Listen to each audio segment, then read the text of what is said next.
खुशी खुशी की लव मैरिज और पत्नी को लेकर चला गया सूरत। प्यार दिया, भरोसा भी दिया, लेकिन पीठ पीछे हुआ कुछ ऐसा जिसने पूरी कहानी ही पलट दी। मेरी बीवी उस रूम में बीच में लेटी, अगल बगल दो लड़के। मैंने जैसे ही फोन मिलाया तो निकाला वीडियो बनाने के लिए, तो मुझे धक्का मार दिया। तो उतनी समय वीडियो नहीं बना, बाकी मैंने बाद में कमरे में वीडियो बना लिया। जी हाँ, कहते हैं रिश्ते वादों से नहीं भरोसे से चलते हैं, और जब भरोसा टूटने लगता है तो सबसे पहले संवाद खत्म होता है और फिर रिश्ते खुद ब खुद बिखरने लगते हैं। आज की कहानी भी एक ऐसे ही रिश्ते की है जो बाहर से खुशहाल दिखता था लेकिन अंदर से खोखला हो चुका था, जो खुद कम पहनता था लेकिन अपनी पत्नी को पूरी इज्जत देता था। लेकिन फिर पीठ पीछे ऐसा हुआ कि एक घर उजड़ गया, एक जिंदगी खत्म हो गई। मेरी बीवी क्या कहती है, इसको मारो नहीं तो बवाल हो जाएगा ज्यादा। मैंने कहा यार तू तो इच्छा न कर, मैं तेरे लिए घर परिवार सब छोड़ दिया, ऑटो चलाता हूँ, किसी तरह पेट पालता था, अपने लिए जैकेट नहीं लेता था इतनी ठंडी में, उसके लिए जैकेट लिवाई थी। इस कहानी की शुरुआत होती है उत्तर प्रदेश के फतेहपुर जिले से। यहीं का रहने वाला था सचिन सिंह, एक साधारण सा परिवार का युवक। साथ ही उसी गांव में रहती थी श्वेता। गांव की गलियों में शुरू ही पहचान धीरे धीरे दोस्ती में बदली, और फिर दोस्ती कब प्यार बन गई किसी को पता भी नहीं चला।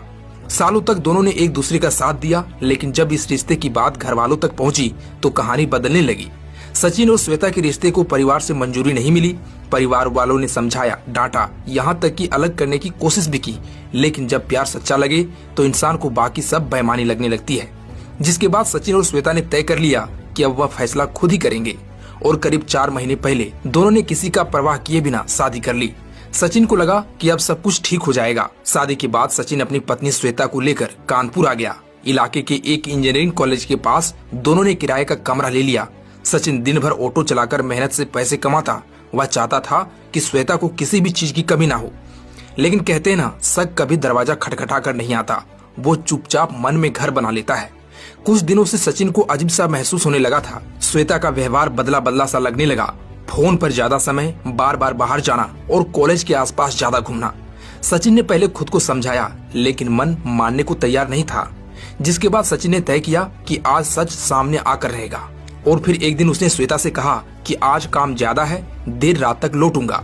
श्वेता ने भी कोई सवाल नहीं किया और सचिन घर से निकला जरूर, लेकिन घर से गया नहीं। कुछ घंटों बाद सचिन अचानक कमरे पर लौटा। दरवाजा खोला और उसने जो देखा वो उसकी सोच से परे था। उसके पैरों तले जमीन खिसक गई। सचिन के मुताबिक कमरे में जो कुछ चल रहा था वह एक पति के लिए बेहद चौंकाने वाला और असहनीय था। उस पल सचिन के अंदर सालों का प्यार, भरोसा और सपना सब टूट गया। आवाजें ऊंची हुई, बहस बढ़ी और गुस्सा काबू से बाहर हो गया। और वही गुस्सा जिसने एक ऐसा कदम उठवा दिया जिसे अब सुधारा नहीं जा सकता। जो हुआ वो पल भर में हुआ।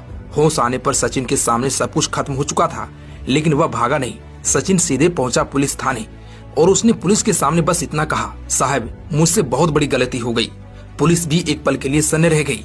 वहीं पुलिस जब मौके पर पहुंची तो कमरे में कंबल में लिपटा श्वेता का शव मिला, जिस शव का पंचनामा भरकर आगे की जांच शुरू कर दी गई।